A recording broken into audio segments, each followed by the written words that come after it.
Hello and welcome to this tutorial on how to backup a Docker volume for an existing Postgres SQL database running as a Docker container. We're going to see how we can use a completely new Docker volume with a completely new running Docker container where we restored a previous backup from an old version of that Docker container with a different volume. Okay, so let's quickly go through all the steps. Here we're using a makefile to wrap together commands. So if you invoke make all, you're going to be able to run all these steps one after the other. However, we're going to run them manually one by one just to follow on the command line what is going on. So let me increase a bit this size of the window. So okay, we're gonna clean first our file system from two directories, dumps and backups. Here you can see that we create a backup directory where we store our tar files containing the backups, and a dump directory where we store the SQL files coming from the dumps of the database in various steps. We're gonna go into the details in a moment. Then we're gonna nuke our existing Docker container that is running, so we're gonna stop it and remove the container, and we're gonna also nuke existing volumes, so we start fresh with a completely clean environment. Then we're gonna bootstrap a new Docker container running Postgres, and we're gonna sleep for a few seconds just to make sure this Docker container is up and running. The Docker container has a volume attached to it, and this is the volume that we're gonna back up. Then we're gonna dump the database into a SQL file representing the beginning of the state of this database, or well, Postgres server. Then we're gonna pretend there's some sort of production live of this database, like, I don't know, creating tables, flushing new data, and configuring various parts of the system. So later we can dump this into another SQL file and pretending to have some sort of snapshot of the life of this container. Imagine that this is an hypothetical production environment. At this stage, we are able to back up our volume attached to the existing container that is running, and this is gonna produce an archive, a tar file that we store in our backup directory. And at this point, we are able to nuke again everything. So we're gonna stop and remove the running container and delete all the volumes. So at this stage, what we have is only this backup as a tar file. So we can start by restoring this backup into a new Docker volume that is not related to the previous volume. And then we can start again this new version of a Docker container running Postgres with this new volume attached to it. And in this volume, we will see there will be the data that we restored from the backup. Again, this is an automatic execution, so we sleep a few seconds just to give the Postgres server some time to bootstrap, but given that we're doing this manually, we're not gonna sleep. Finally, we dump our database into a new SQL file. So you see here in our dumps, we have the fresh version. Then after some, let's say, live, so we run some configuration where we're gonna see this in details, but we're gonna create tables, flush data, and all of that. And then we're gonna dump the SQL for after a restore. So all this information in this last dump should match somehow the information in this dump. And we're gonna check this with this diff. Okay, so let's go ahead and start with the process. So yeah, clean and docker nuke. So if we invoke make clean file system, we're gonna make sure there are these two directories and they are empty, and then make docker nuke stuff. Here you can see we stop and remove a running container. These are makefile variables, they're all defined here. You see this is the name of the docker container, this is the name of the first version of the volume, and this is the name of the second version of the volume. And then there are some details about the environment variables, the paths to the running container that we're gonna check later. So here you see we remove volumes, we create them again, so we start fresh. All these dashes mean that we can ignore errors, so we try to be idempotent. For example, if we try to stop a container that is not there, the command doesn't make the target fail. Okay, so let's invoke this. Okay, and as you can see from this last command or pipe of commands, we're able to see that we have our two volumes there. Okay, so let's bootstrap our Docker container. All right, and then we can dump our Postgres server. So fresh. Okay, at this stage with these commands, we use pg dump all, we're able to flush into this file the current state of the database, which is basically brand new, so it's all standard configuration. If we go back to our steps, we've dumped this fresh version, then we need to configure this database, simulating some sort of life cycle on the database, creating tables and all of that, and then we're gonna dump it again. So if we go to db configure, what we can see is that we are invoking the psql command a few times, and we are dropping a database, then we are creating it again, we are configuring the log level for all the SQL queries, so we're going to be able to see SQL queries in the logs for that container, and then we're going to run the code included in this SQL schema. The name of the database is defined as a variable, so it's ZZ test. So let's see if this is going to work.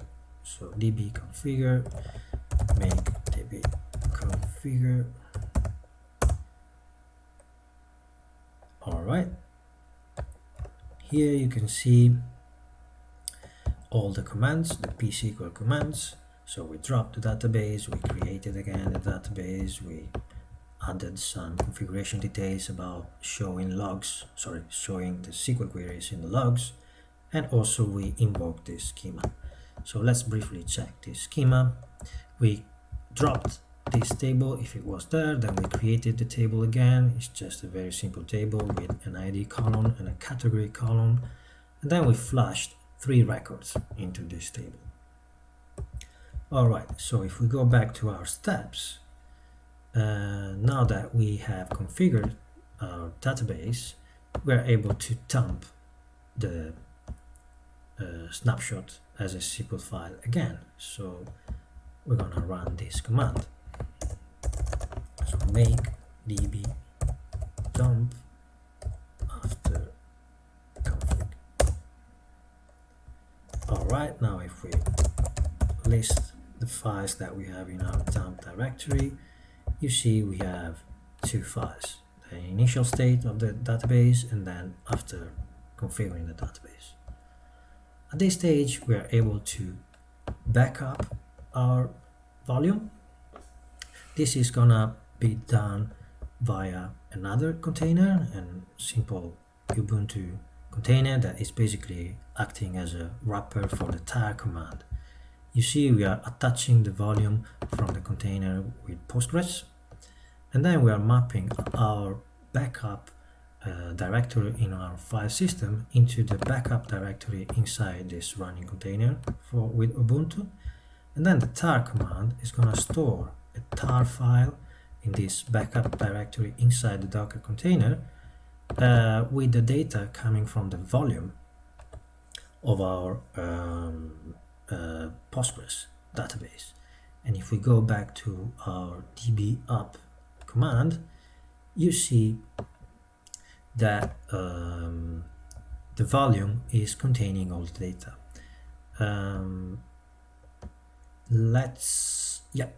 So let's invoke this make docker backup. Alright, and now if we list the files in the backup directory, we see we just created this archive. Alright, so at this stage, if we go back to the list of steps, after the backup, we can nuke again everything, so deleting, stopping and removing the Docker container with Postgres and all the volumes, and then we can try to restore the backup into a new volume. So make docker nuke stuff, and if we briefly go through this nuke, you see that we create again both volumes, and here we have fresh new versions for these volumes. And now we're gonna restore our backup into this new volume number 2. So if we check the makefile target for the restore, we can also tell a bit more about how this works. So here you see we're gonna use again another Docker container running Ubuntu just as a wrapper for the tar command.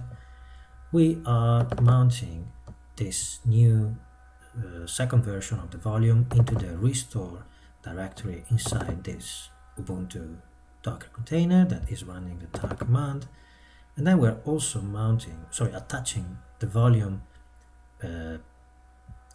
that is pointing at this backup directory from our file system, so this one, into the backup directory of this Ubuntu container.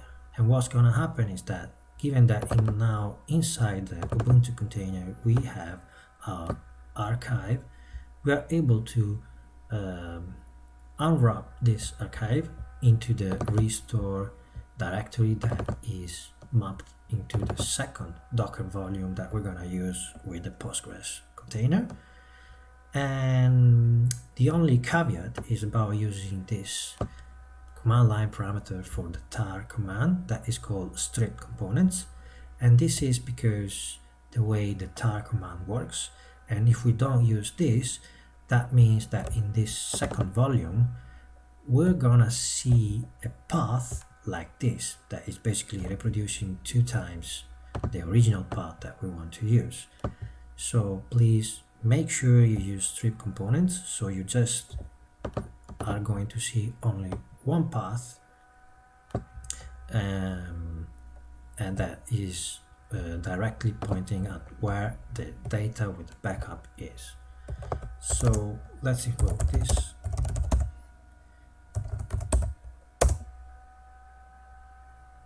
Alright, so now if we type docker volume ls, well, here you see another volume from a Kubernetes cluster I'm running on my machine, but it's not relevant. Here you see this is empty because we recreated that, but this now starting from a recreated empty volume is also containing the backup because we invoked this command, and via this Docker container with Ubuntu and the tar command we were able to flush all the data of the archive into this Docker volume number 2.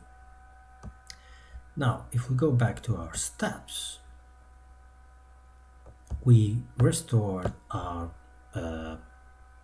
backup into a new volume, so we're able to start again a new instance of a Docker container running Postgres, and we will be able to dump again the data into a SQL file, so we are able to eventually compare this dump with this dump.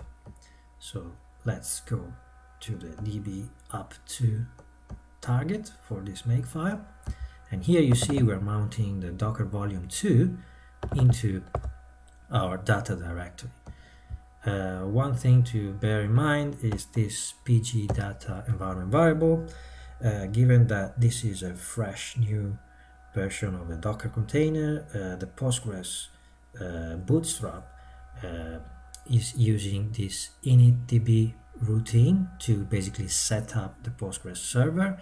And if we're not using this pg data environment variable that is pointing, if we go back to our definitions, is pointing basically at the directory that we backed up /pgdata, then the initdb routine is gonna fail because it's not going to recognize the data that we are using in this, let's say, restore, and it pretends to have a completely new instance of the server. So using pgdata allows us to restore an existing backup, basically. Okay, so let's invoke this docker db, make db up2, and now if we type docker ps grep db, you see that we started our new container with the new volume attached to it. So in here, in this new volume, we have restored our backup from a tar file. Alright, so we're able now to invoke this makefile target to dump again our data.